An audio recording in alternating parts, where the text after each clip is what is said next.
system, so they didn't do a lot to change the whole system, you see. That is what I could see. What about attendance at school? Does every child in this town go to school? No. Why? Let me start from the primary school. So not all the children are attending school. And let me say half are attending school, and some of them are just lying on the streets. And the whole reason is that their parents can't afford to send them to school. A sabotage hit this school in 1988 and 3 classrooms were burnt down. In spite of this, there is no immediate admittance that the school faces problems. Do you have any problem in this school? Do you face any problems? Just in African speech that's it. Face any previous? If there's any problems facing your schools? No, we have no problems. You haven't got any problem? No, You haven't got any financial problem or shortage of material? No. You are not shorting any material? No, we have not. Of course, this school, do you have a much color peoples, or you have only one type of colors of peoples? We have not much color of people. We are not the black people here at the school. Only the staff and the peoples of the school also. But the staff, we have only the white people. There is a master, Mrs. Bread. He is standing here alongside me. Miss Bread, you are the only right teacher in these schools. Why is that? Omdat ek het aansoek gedoen by die blanke skole, daar was nie 'n pos gewees nie, sê my. En toe het ek aansoek gedoen hierso en ek het 'n pos gekry. She applied the white administration and there were no posts. And she applied here and she was admitted here. Mr. Bliet, of course, yes. Do you see any difference between education standard between the black peoples here and the white peoples in other schools? Ek het nie baie ondervinding van die blanke skole nie. She does not have much experience about white school. Maar ek glo nie dat daar 'n groot onderskeid sal wees nie. Verskil sal wees nie. But she doesn't think there is much difference between black and white schools.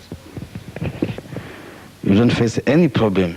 Are you sure that you don't face any problem in school? We have a shortage of classrooms, but we have a lack of funds, and that's our main problem. As I told you, we have 2 sessions, one in the morning and one in the afternoon. That's because that you haven't got enough classroom, yes. But you have enough teachers. In 1980. 1988. And see, then it never been renovated. No, it has never been renovated, and it why is is that? Apparently, there is a lack of funds, and that's why it's like this today. The Minister of Education to be is asked to comment on the damaged classrooms. When we were in Swakopmund, we visited a school there, and they had been subjected to sabotage, and there was a fire in the school, and 3 classrooms had been destroyed. And they had applied to get these classrooms repaired, but they had received they had only been told that there was no funds for such things. Will the new government have any funds also to repair schools that have been damaged, to expand present schools, for instance, to build new classrooms? Well, in every society, of course, you'll find some kind of lunatic fringe, like the sabotage you are talking about. If it is true that it was done deliberately, of course, it is very, very unfortunate. I believe that if this school is a government institution, the government will be obliged to repair it. Just like it's like maintenance. You have to maintain infrastructure. You don't just see something destroyed and you keep quiet.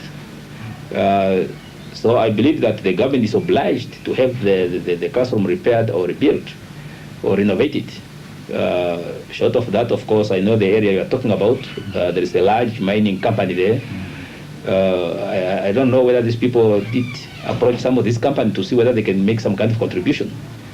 But for sure, those classrooms must be repaired, and children should have a roof above them as they start to learn something. It's quite unfortunate. We are lucky to see some of these kind of things happening in Namibia. It's the kind of price sometimes we have to pay. We are emerging out of, as I say, a dark past. And some people don't want to see change. They want to remain where they are. But obviously, we are not going to remain where we are. We have to move forward. In the new constitution to be adopted, what role in the future society assigned to education? Well, the constitution is a very ambitious document, I must tell you, as far as education is concerned. Also in many other areas like human rights and protection of human freedoms. But more so as part of human rights, it is required that education should be available to all. And in fact, primary education is supposed to be compulsory and free. And that every effort should be done by the government and by the people as a whole to ensure that all the young Namibians under the age of 16 must be in school. It's a very, very ambitious kind of ideal, but one has to have an inspiration to get somewhere. I'm quite sure we are going to achieve that in the next 5, 6, 7 years. It will take some time, but with the sanction of the basic law, at least I believe the government will be forced to spend a high proportion of the national budget on education and training. So, but again, I would like to emphasize here that one of the things we are trying to do is, of course, to mobilize the local communities to make some kind of contribution to education. Even if they don't have resources, at least they can use, even contribute to labor, to building schools, or something like that, so that it is, education should be a partnership between the parents and the government. All of us have to make some kind of contribution. Again, this requires a lot of work, of course, by way of creating the necessary awareness and to motivate people to do things for themselves, not just to wait for the government from Lindo to go to their villages and do things for them. In your opinion, what is the value of teachers' unions? Well, you know, unions, I believe they are there for collective bargaining to improve the lot of the teachers. As I said here, in my view, education should be a partnership. Teachers are part of this partnership. And all of us have to do our level best to attend to the needs of our communities and our people and all that. But personally, I have no problems with teacher unions at all. I'm Aaron Ivan Kasingo. I'm originally from Banduk. I'm a teacher, and I serve in the executive of NANTU. NANTU stands for Namibian National Teachers Union. I am the director for research and publicity of this union. How many members does the union comprise? At the moment, we are about 10,000 members. You should bear in mind that NANTU is a very new union. We have been launched on April this year only. Oh, I see. So we are quite a very new union. But up to date, we are the biggest teachers union here. Because if we count all the teachers here in Namibia, we are about 14,000. And being 10,000 in NANTU is of course far more than 70%. Yeah, that's good. What is the teacher's salary here? The teacher's salary differs. It's mostly based on qualifications. But it ranges from as low as, I think, 500 rand per month. Then it can jump up to 3,000 easily per month. There's not an ordinary teacher. Principals get mostly more. But it's generally very, very low compared to countries, say in Europe where I was recently. What about working conditions? What working hours do you have? Working hours, we used to work from, say, 7 o'clock in the morning until 1 o'clock at the most. And then in the afternoons, we are supposed to do our work at home. So we are in fact working 24 hours per day. That's what they tell us also. So in most cases, you are busy in the afternoons throughout. But formal teaching takes place from 7 to 1 o'clock at school. Saturdays as well? No, we don't work Saturdays. You don't work. Do children go to school? Is education compulsory? At the moment, not. No. It's not compulsory. No. That is what we are standing for in NANTU. We stand for a compulsory and a free education system in the country. Do you also have white students now that the schools have been open to all races? Not at all. No whites at all? No whites. And why is that? Well, let me say there is different reasons, because most whites see our schools education are very low. So that's why there are no white students at our school. How many schools are there in this area? Especially in Nomsob itself, they call our township Nomsob. We have 1 secondary school and 5 primary schools. That's from sub A up to standard 5. What about the whites here? Do they have enough schools? They have enough schools, but their schools is empty.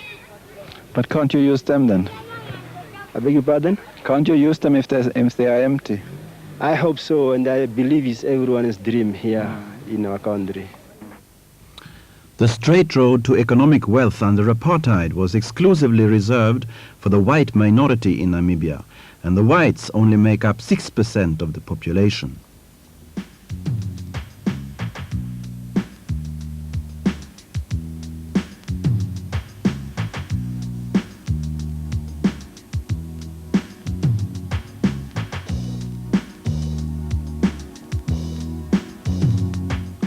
The rains have just started now in January, and the grass turns green again.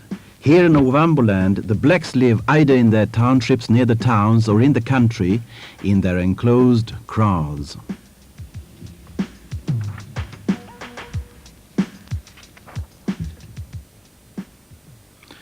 Out of the many different peoples that live in Namibia, the Ovambos are the most numerous. They comprise about half of the whole population. This woman has dressed up in traditional dress for our sake. Nowadays, this is mostly done for special occasions. Traveling through the flat plains of Ovamboland, we often come across the traditional living sites, the palisade and closed kraals. The Ovambos immigrated into Namibia from the north in the 16th century as one of the first Bantu-speaking peoples.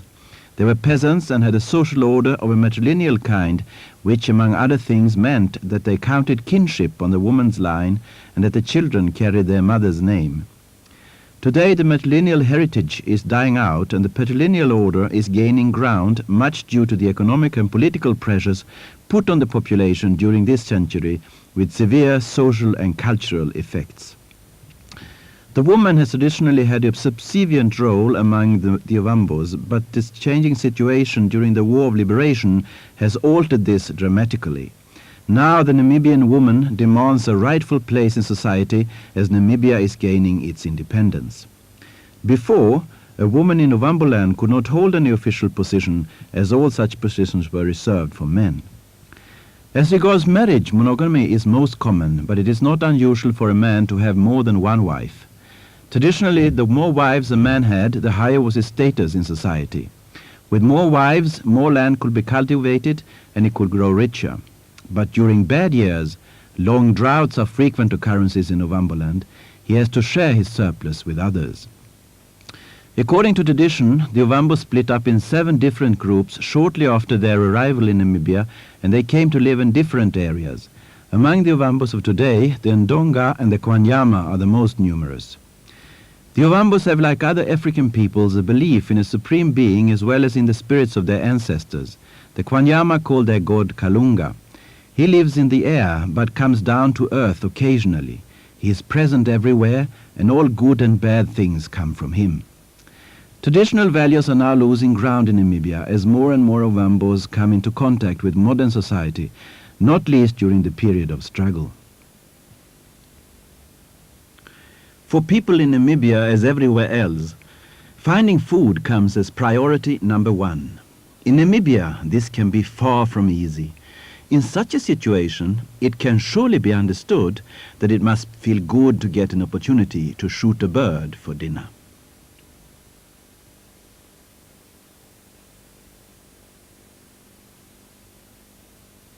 And what do you hope for when independence comes about education and how the new government will change the situation? Yeah, we are fortunate that we have aligned ourselves with SWAPO. And even before the elections, we did know what SWAPO's aims were for education. We have documents on the educational views. And these views are with us. I mean, we do support them. Yeah. If they could come into reality, of course, we're very grateful. And also that we are standing for open schools. What do you hope for when independence comes? As a trade unionist, I'm hoping that the new government will come up with a law which really improve the working condition of the workers. The workers, I have in mind people who are working, more particularly the domestic workers, the farm workers. The new government must come with a law which says, okay, this is the minimum wage you can pay for these people. And also for the new government to come with a program of providing job so that this youth can be employed in a sort of cooperative project. Coupled with that one, I also want the new government to improve education so that this youth can be can have something to keep them busy. It's our hope, but I would like the workers' right to be protected in a sort of labor law or something like that, because the present colonial labor law is so very primitive. There's no industrial code. And I have mentioned that, for example, the farm workers are also not protected. There's not a law which says, okay, the farm workers must belong to the trade union, and the domestic workers, because these domestic workers are women, most of them are single mother, and they are earning very, very, very low salary. This is the new SWAPO headquarters in Tsumeb. We were granted an interview with the heads of the office. What about jobs? We have quite a big rate of unemployment here as well. Of course, this is the main problem, which causes also a lot of problem among the communities. I think the most important task which the government going to deal with, he have to look for projects where we will create job opportunities. What about health? What is the situation in the community now in the health area? You know, we used to get separated health, what you call hospital, and facilities which is used by hospitals. You only get it, the best one you get it by the whites hospital.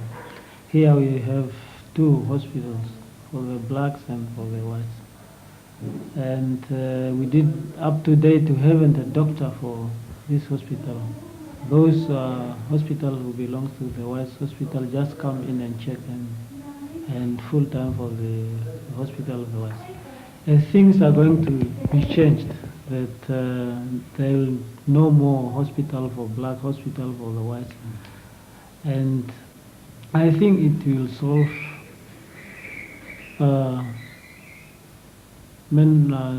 most of the problems.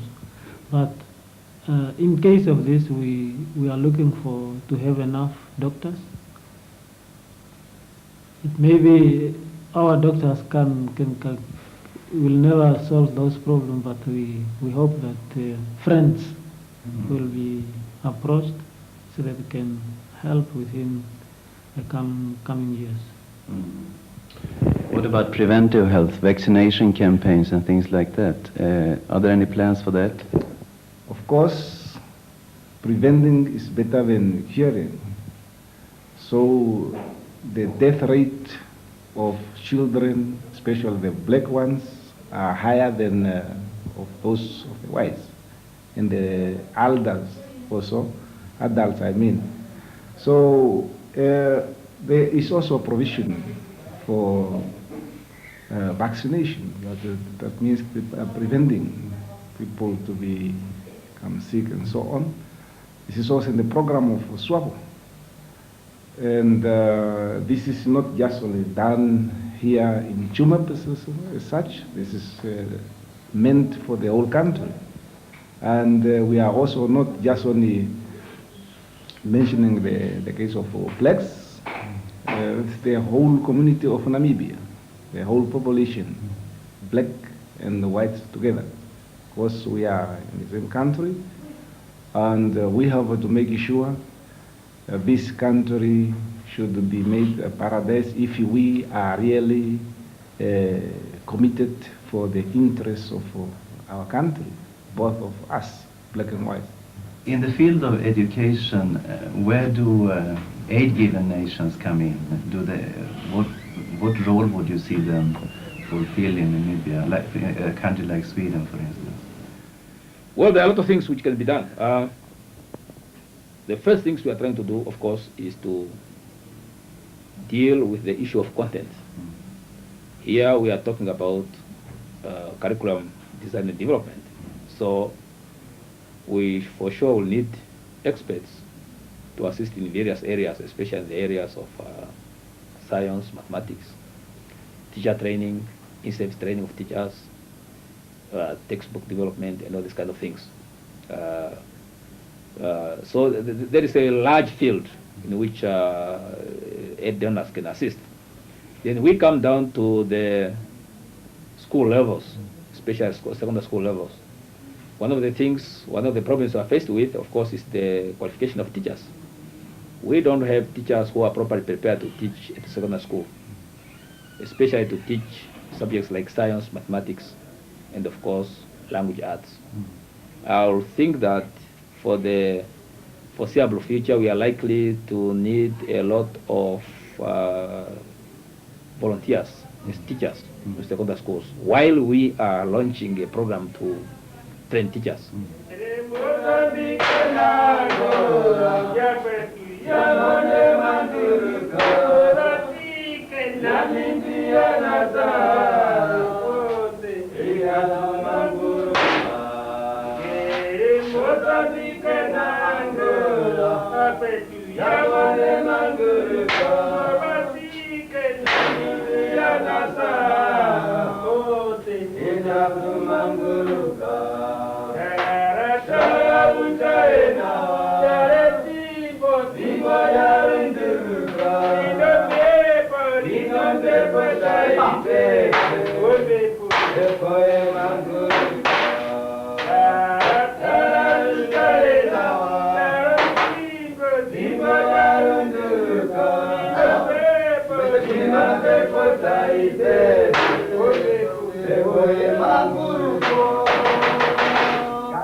Independence can be discerned on the horizon now.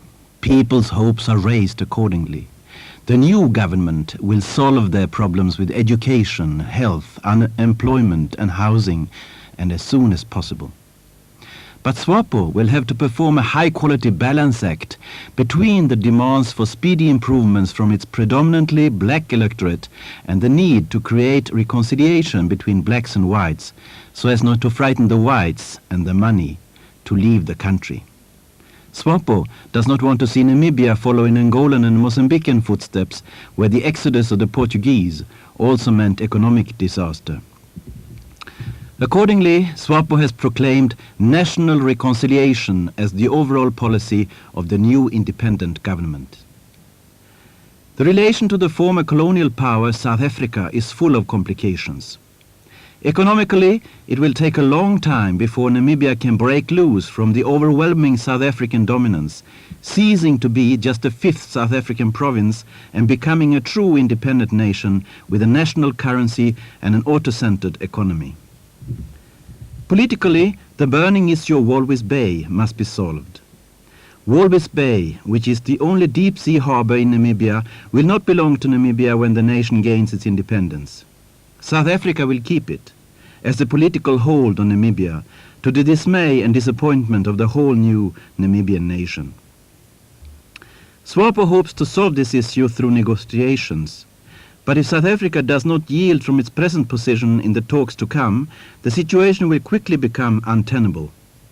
Hopefully, the changing situation in South Africa itself will eventually result in Walvis Bay being transferred to Namibia and truly become an integral part of Namibia as it is stated in the Namibian constitution. Black Namibians suffer deplorably low living standards. This cannot be seen in international statistics, as the income of the whites helps to put Namibia rather high up in the income league, at least compared to other countries in the continent. But excluding the whites puts the blacks in Namibia in a worse position as far as living standards go than the population of Tanzania. Now, Namibia enters a new era, an era where apartheid will be abolished, where education and health care will be available for all, where people will gain employment and where decent housing will be provided. But where are the means to be found to pay for all these improvements? Earlier on, SWAPO regarded nationalizations as the answer to many problems. The experience of other countries has shown that such measures often create more problems than they solve. That is why SWAPO has become